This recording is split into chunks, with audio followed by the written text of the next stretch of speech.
வணக்கம் நண்பர்களே, இன்றைக்கி 7th May ஹிந்துeditorial ஃபஸ்ட் ஆர்டிக்கல் இப்போ நம்ம பார்க்க போகிறோம். இந்த வீடியோ ஃபுல்லாக பாருங்கள், பார்த்துட்டு கீழே இந்த லிங்க் கொடுத்துருக்கீங்க, அதில் போய் பார்த்தீங்கன்னா இந்த வேர்ட்ஸ் தமிழ் மீனிங்கோட இருக்கும். ஸோ இந்த எடிட்டோரில் எவ்வளோ ஈஸியாக இருக்குன்னு உங்களுக்கே தெரியும். வாங்க ஆரம்பிக்கலாம். பேக் ஹோம், அதாவது இந்த ஆர்டிக்கலோட தீம் என்ன அப்படின்னு பார்த்தீங்கன்னா on return of Indian expatriates. So expatriates அப்படின்னா நம்ம நாட்டை சேர்ந்தவங்க வெளிநாட்டில் வசிக்கிறாங்க பார்த்தீங்களா, அவங்க தான் எக்ஸ்பேட்ரியேட்ஸ் அப்படிம்பாங்க. ஸோ அவங்கள இப்போ கூட்டிகிட்டு வர போகிறாங்க, திருப்பி அவங்கள நம்ம நாட்டுக்கே கூட்டிகிட்டு வர போகிறாங்க. ஸோ அதை பற்றின ஆர்டிக்கல் தான் இது அப்படிங்கிறாங்க. After nearly 2 months, stranded Indians across the world will begin their journey home this week as aircraft and naval ships in a government coordinated plan are to bring back about 15,000 nationals from 13 countries in the first week. So stranded அப்படின்னா சிக்கி தவிக்கிறது அப்படின்னு சொல்லுவோம்ல, அதுதான். Coordinated அப்படின்னா தெரியும், ஒரு ஒருங்கிணைஞ்ச அப்படின்னு சொல்லுவோம்ல, அதுதான். ஒன்றா சேர்ந்து அப்படின்னு சொல்லுவோம்ல, அதுதான். ஸோ 2 மாதத்துக்கு அப்புறம் பார்த்திங்கன்னா உலகம் ஃபுல்லாக இருக்கிற நம்ம நாட்டை சேர்ந்தவங்க நிறைய மற்ற இடத்துலாம் பார்த்தீங்கன்னா சிக்கி தவிச்சிக்கிட்டு இருக்காங்க. ஸோ அவங்கள திருப்பி நம்ம நாட்டுக்கு கூட்டிகிட்டு போகிறோம் through aircraft and naval ship. So இது கவர்மெண்ட் ஒரு ஒருங்கிணைஞ்ச ஒரு திட்டத்தை அமைச்சிருக்கு. கிட்டத்தட்ட 15,000 மக்கள் 13 கண்ட்ரீஸ்லேருந்து முதல் வாரத்தில் கூட்டிகிட்டு வர போகிறாங்க அப்படிங்கிறாங்க. The Mammoth exercise, dubbed the Vande Bharat mission by the External Affairs Ministry, is expected to last for weeks given the number of people who have registered with the embassies in these countries. So Mammoth அப்படின்னு எல்லாம் தெரியும், ஒரு ரொம்ப மிகப்பெரிய அளவில் அப்படின்னு சொல்லுவோம்ல தான். ஸோ இது ஒரு மிகப்பெரிய அளவில் நடக்கக்கூடிய ஒரு நடவடிக்கை. ஸோ இது என்ன பேர் வச்சுருக்காங்க அப்படின்னு பார்த்தீங்கன்னா வந்தே பாரத் மிஷன் அப்படின்னு வச்சுருக்காங்க. ஸோ இது கிட்டத்தட்ட பல வாரங்களுக்கு இது நடக்கும். அது ஏன்னா அதிகமான மக்கள் அங்கே அந்தந்த நாட்டில் இருக்கிற தூதரகத்தில் ரெஜிஸ்டர் பண்ணியிருக்காங்க. ஸோ அதை பொறுத்து பல வாரங்களுக்கு இந்த நடவடிக்கை தொடரும் அப்படிங்கிறாங்க. The standard include business travelers and tourists who are unable to return in time due to the pandemic. The last flights allowed to land with incoming passengers were on March 22. So இது சிக்கி தவிச்சிட்டு இருக்காங்க. இவங்களாம் யார் பார்த்தீங்கன்னா முக்கியமாக இந்த business ட்ரிப்புக்காக வெளிநாடு போனவங்க, அதுக்கப்புறம் சுற்றுலாக்கு போனவங்க, இவங்க தான் நிறைய பேர் மற்ற நாடுகளை சிக்கி தவிச்சிட்டு இருக்காங்க. ஏன்னா மார்ச் 22க்கு அப்புறம் இந்த ட்ராவலிங்கே ஃபுல்லாக ஏர்கிராஃப்ட் லேண்ட் பண்ணுறதே பேன் பண்ணிட்டாங்க. ஸோ அதுக்கப்புறம் யாருமே உள்ளேயும் வர முடியல, வெளியே எங்கேயுமே வெளிநாட்டுக்கு எங்கேயும் போக முடியல. ஸோ நிறைய மக்கள் சிக்கி தவிச்சிட்டு இருக்காங்க. ஸோ மார்ச் 22க்கு அப்புறம் எந்த ஒரு ஏர்கிராஃப்ட்டுமே லேண்ட் ஆகவே இல்லை அப்படிங்கிறாங்க. There are also students whose university hostels have shut down. So நிறையா ஸ்டூடெண்ட்ஸ் மாணவர்களும் பார்த்தீங்கன்னா வெளிநாட்டில் படிக்கிறாங்கல்ல, அவங்களோட ஸ்கூல்ஸு காலேஜஸ் கூட ஃபுல்லாக க்ளோஸ் பண்ணிட்டாங்க. அதனால் அவங்க சிக்கி தவிச்சிக்கிட்டு இருக்காங்க அப்படிங்கிறாங்க. Increasingly, those appealing to be allowed to return have included professionals and laborers who have lost jobs due to the economic impact of global lockdowns. So அதாவது இந்த இதில் பார்த்தீங்கன்னா யாரெல்லாம் அலோவ் பண்ண போகிறாங்க அப்படின்னு அதாவது நம்ம நாட்டுக்கு திருப்பி வர்றதுக்கு யாரெல்லாம் அலோவ் பண்ண போகிறாங்க அப்படின்னு பார்த்தீங்கன்னா மற்ற நாடுகளில் வேலை பார்த்துட்டு இருக்காங்க பார்த்தீங்களா, அவங்களையும் சேர்த்து. அதாவது அங்கே வேலை பார்த்துட்டு இருந்தாங்க, இப்போ இந்த பொருளாதார நெருக்கடி காரணமாக நிறையா பேர் வேலை இழந்துட்டு தவிக்கிறாங்கல்ல. ஸோ அவங்களையும் நம்ம நாட்டுக்கு திருப்பி கூட்டிகிட்டு வரதுக்கான எல்லா நடவடிக்கைகளையும் கவர்மெண்ட் எடுக்குது அப்படிங்கிறாங்க. With estimates of applicants ranging between 5 lakh to 10 lakh, embassies and missions will have their task cut out prioritizing list of those who will return. So அதாவது கிட்டத்தட்ட பார்த்தீங்கன்னா 5 லட்சத்துலேருந்து 10 லட்சம் வரைக்கும் பார்த்தீங்கன்னா கிட்டத்தட்ட ஒரு கோரிக்கை வந்திருக்கு. அதாவது நாங்கள் திருப்பி இந்தியாவுக்கே வரோம் அப்படின்னு கோரிக்கை வந்திருக்கு. இதிலிருந்து யாரை முன்னுரிமை கொடுத்து கூட்டிகிட்டு வரலாம் அப்படிங்கிறத நம்ம கவர்மெண்ட்டும் எம்பசியும் சேர்ந்து முடிவு பண்ணணும் அப்படிங்கிறாங்க.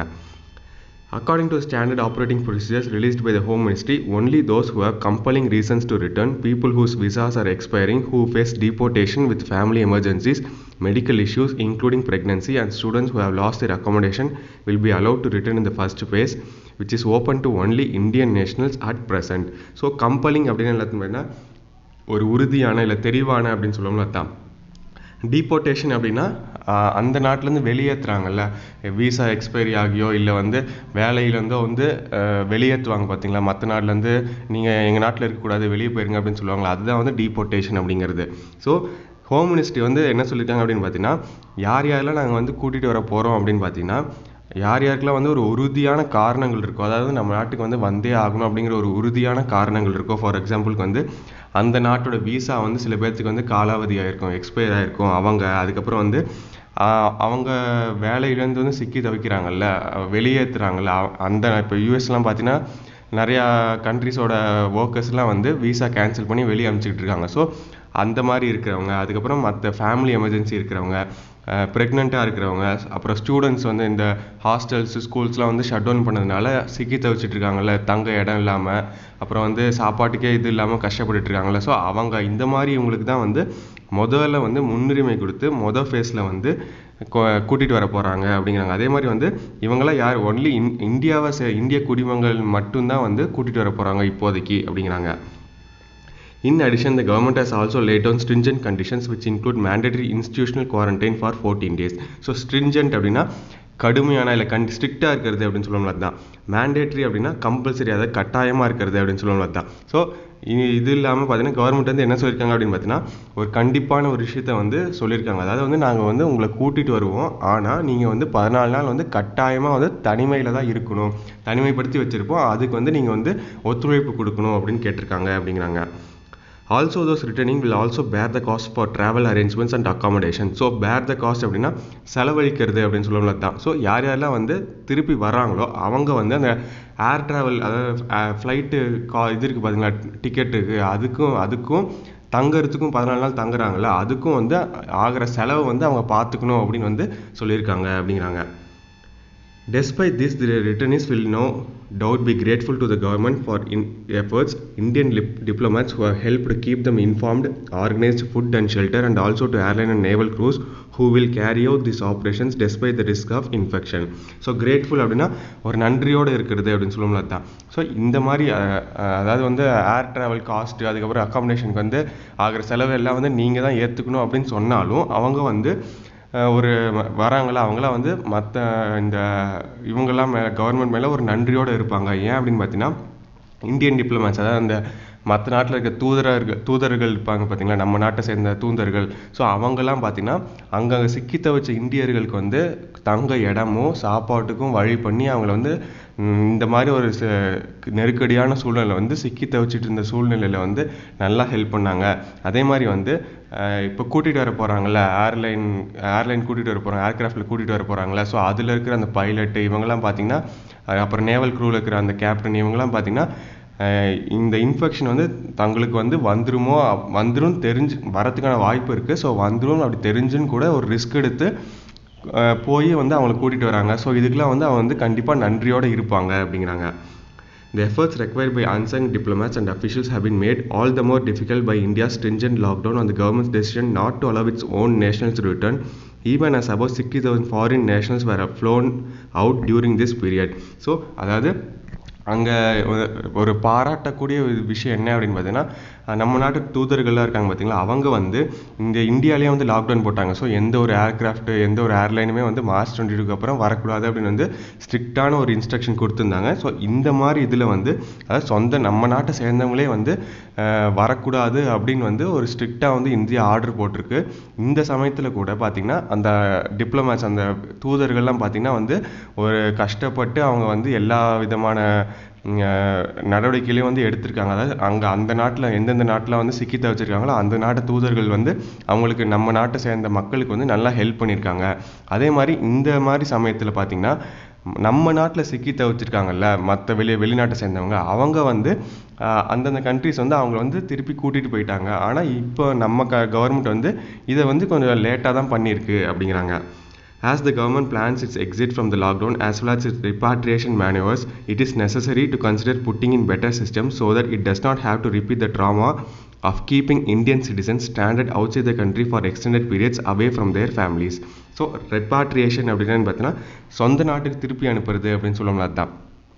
மேனுவர்ஸ் அப்படின்னு பார்த்தீங்கன்னா ஒரு திறமையாக செய்கிறது இல்லை கவனமாக செய்கிறது அப்படின்னு சொல்லுவோம்ல, அதுதான். ஸோ கவர்மெண்ட் வந்து இப்போ பார்த்தீங்கன்னா இப்போ ஊரடங்கு உத்தரவு இந்தியா ஃபுல்லாக போட்டிருக்காங்களா, அதை வந்து கொஞ்சம் கொஞ்சமாக தளர்த்திட்டு வராங்க. ஸோ இந்த சமயத்தில் இந்த சொந்த நாட்டுக்கு வந்து அவங்க வந்து கூட்டிகிட்டு வராங்கல்ல, அதை வந்து கவனமாக ஒரு திறம்பட செய்யணும்.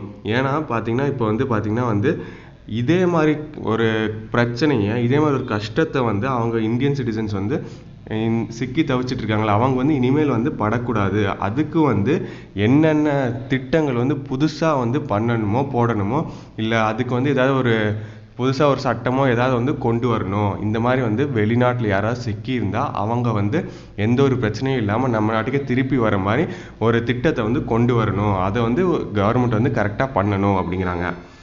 It is necessary that quarantine facilities are identified or makeshift centers built to deal with large number of people who may need to return.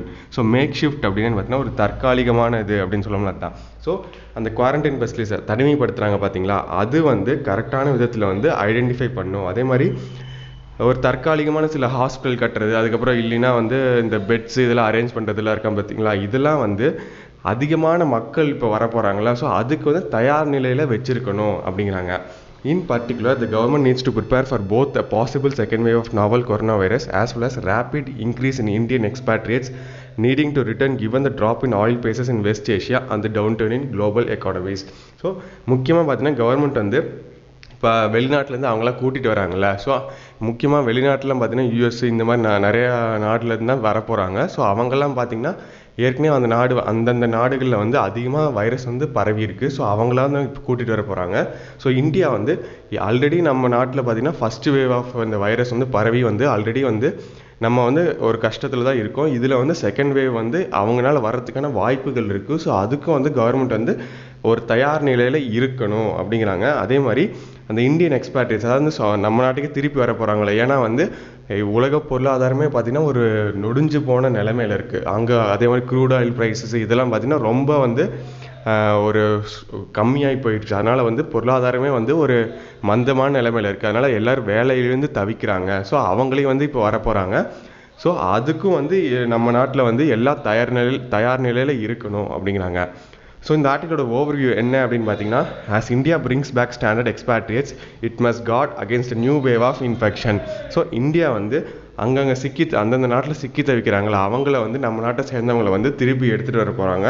So ரெண்டாவது வேவ் இந்த வைரஸ் வந்து ரெண்டாவது ஒரு அலையாக வந்து பரவாமல் இருக்கிறதுக்கான எல்லா விதமான பாதுகாப்பு நடவடிக்கைகளும் இந்தியன் கவர்மெண்ட் வந்து எடுக்கணும் அப்படிங்கிறாங்க. ஸோ இதான் மக்கள் இந்த ஃபர்ஸ்ட் எடிட்டோரியல். கீழே அந்த லிங்க் கொடுத்துருங்க, வேர்ட்ஸ் தமிழ் மீனிங்கோட இருக்கும். ஸோ கண்டிப்பாக எல்லாத்துக்கும் யூஸ்ஃபுல்லாக இருக்கும்னு நினைக்கிறேன். நன்றி, வணக்கம்.